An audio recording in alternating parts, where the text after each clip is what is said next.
Hey everyone, how are you doing? Today is Wednesday for me right now, so we are going to be doing our 7x400 meter track workout. And I'm standing on the track right now, and as you can see, some people were brave enough to go for a run on the track, but it's not going to work for us in our speed workouts. There's big gaping holes, you know, where there were slush, I guess, and then the shoe prints froze over. So we're gonna have to go with plan B, which is doing our 400 meters out on, you know, a road or sidewalk. And I'm gonna show you, you know, how I measure it. Basically, I'm just gonna use my watch and run, you know, the quarter-mile distance that I need to, and remember the start and end points, and we'll do that 7 times. We'll do, you know, 400 meters out at our workout effort, 400 meters back, nice and easy. But let's start off with a nice easy run. So 1 mile warm-up for me. We're gonna run it right over there, and then I'll show you where we're gonna do the 400 meters once we're ready.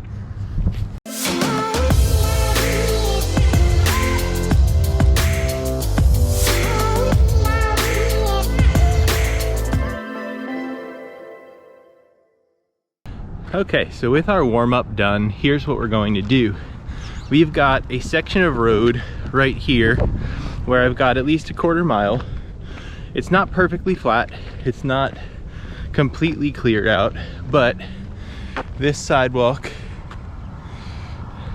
essentially has a whole stretch where I can either be on the sidewalk or just on the road, because there is a little bit of ice on a portion of the sidewalk, but I now have a quarter mile, you know, more or less measured out. So when I get to that point at the end of this road, I'll know I did 400 meters. I can stop my watch, you know, I can adjust and everything if I see it was a little long or a little short. But at the end of the day, you know, 400 meters doesn't need to be exactly precise. The idea of the workout, the effects and benefits of the workout will be the same. So we're gonna run our 400 meters here. I don't think it'll be a difficult issue not having the track. So let's get to it. So one last thing before we start. Last time I ran the 400 meters, I was going a little bit quick. I think I was going for like 1:35 down to 1:32 for the lap itself. You know, 1 minute and 32 seconds was my quick lap. I should only be doing about 1:48 to down to like 1:40.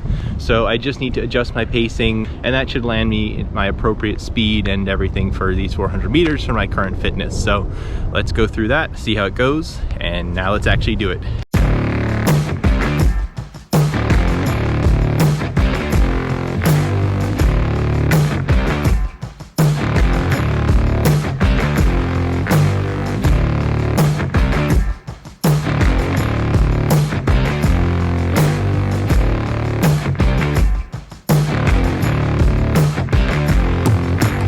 All right, 1 down, 6 more to go.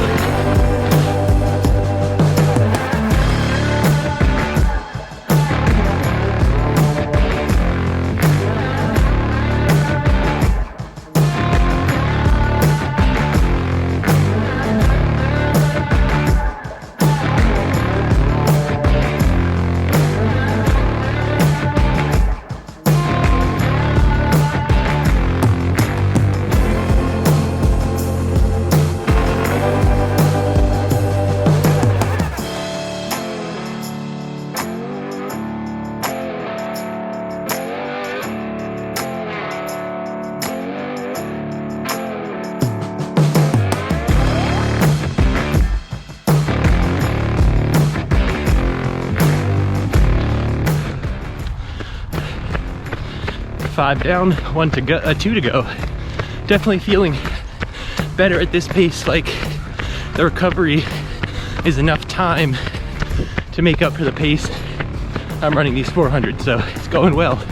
2 more to go.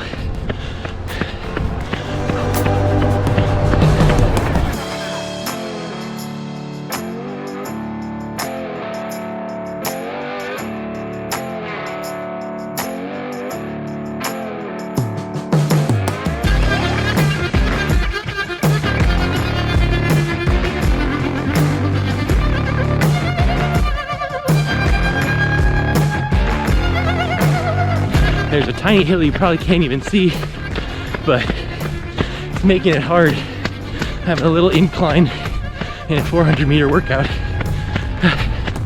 But just one more to go. And overall, still not too bad. It's just a tiny hill.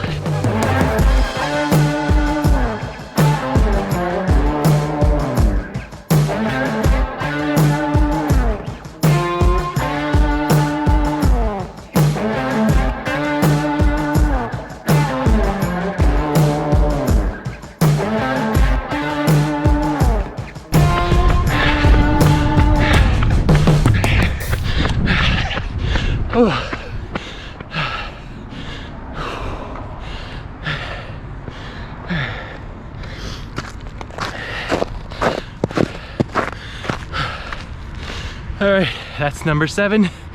Take a quick breather and we'll do a cool down.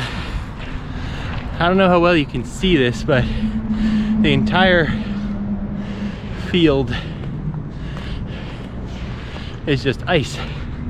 The whole day, a couple days ago we had snow overnight and then it rained and obviously melted everything. So now everything is just a puddle that freezes and becomes an ice skating rink, like all over this park. The basketball court is just a sheet of ice. This lawn is a sheet of ice.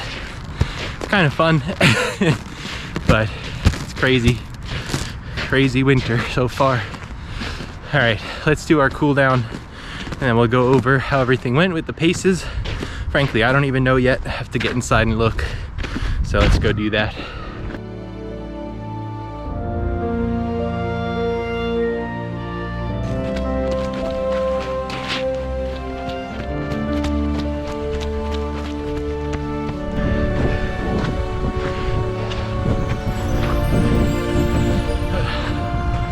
So at the end of the day, we didn't need the track.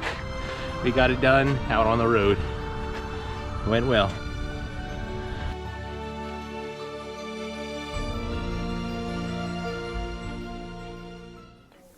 All right, our 400 meters are done for today. And before we go into the paces, let's just quickly touch on where we are with our training block since the New York City Marathon, just because it kind of falls nicely in Strava at the moment. So right here is the weeks, overall since the New York City Marathon. The first peak that you see at around 34 miles is the last little bit of taper that I was doing the week of the marathon, and then the marathon itself on Sunday, November 7th, I think it was. Since that point, I took about a week off, went for just a 3-mile run the following week after the New York City Marathon, and then just started doing a nice gradual base build up to around 22 miles before the official training block for the New York City Half Marathon that I've been following officially started.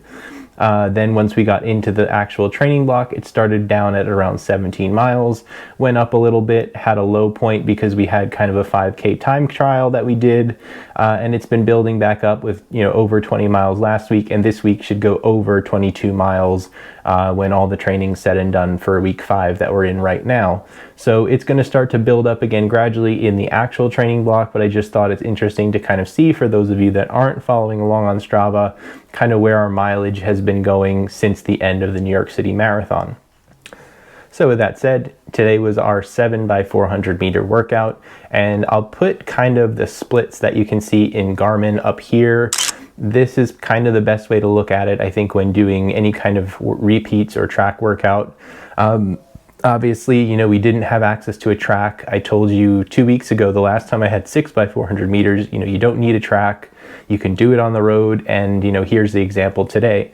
I'm actually really surprised at how precisely the reps went. It was exactly 0.25 miles, which is exactly 400 meters. So the section that I kind of planned out for my run was actually spot on, and it worked out perfectly as far as the distance. And then as far as the paces, you can see I fell within the 1 minute 40 second to 1 minute 48 second window that I wanted to kind of adjust to. I kind of mentioned out there it felt better, it felt more appropriate for my current fitness as far as being able to recover in the 400 meters, returning to the starting point, and really just being able to jump right back into the workout. I didn't stop the watch at any point, so the recovery periods that you do see in between reps are also, accurate. That's the amount of time that I spent on the recovery back to the start. Sometimes, it's a little bit longer than others. It just depends how fast I'm jogging. But again, for the most part, it felt like I was able to jog back, return, and get right into the next rep without, any real downtime or having to stop and walk or anything like that. So overall, pretty good for today.